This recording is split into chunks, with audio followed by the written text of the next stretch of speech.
श्रोता तीन प्रकार के होते हैं।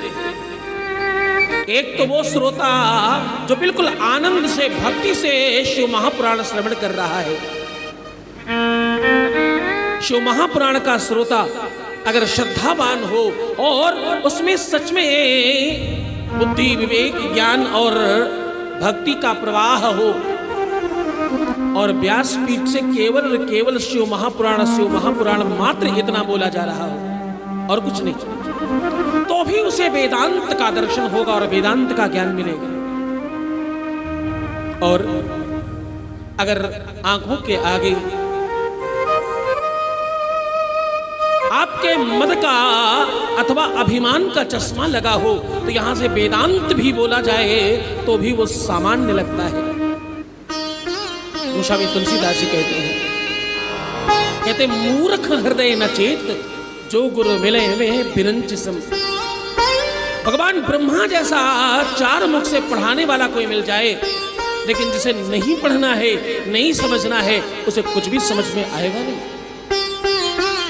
और जो जानना चाहता है वो सामान्य से शब्द में बहुत गूढ़ रहस्य निकाल कर बैठ जाता है।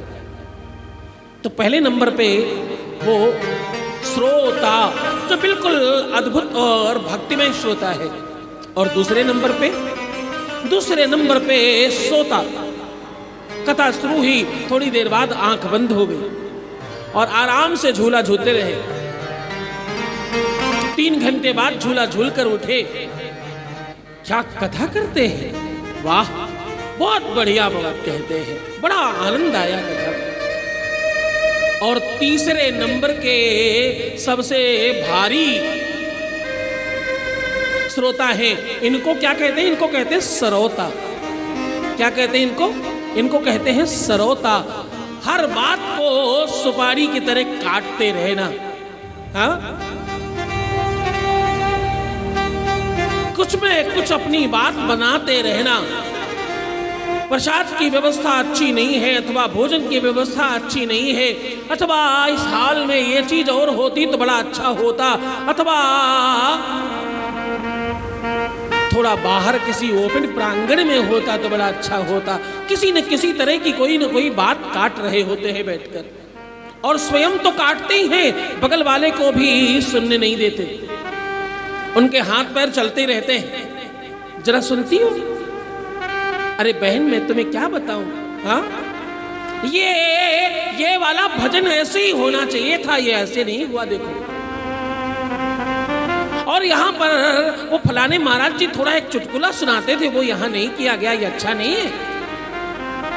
तो हम तो डूबेंगे सनम, तुम्हें भी ले डूबेंगे। हम तो कथा नहीं सुनेंगे ये निश्चित है, लेकिन तुम्हें भी सुनने नहीं देंगे। ऐसे श्रोता से बहुत बचकर रहना।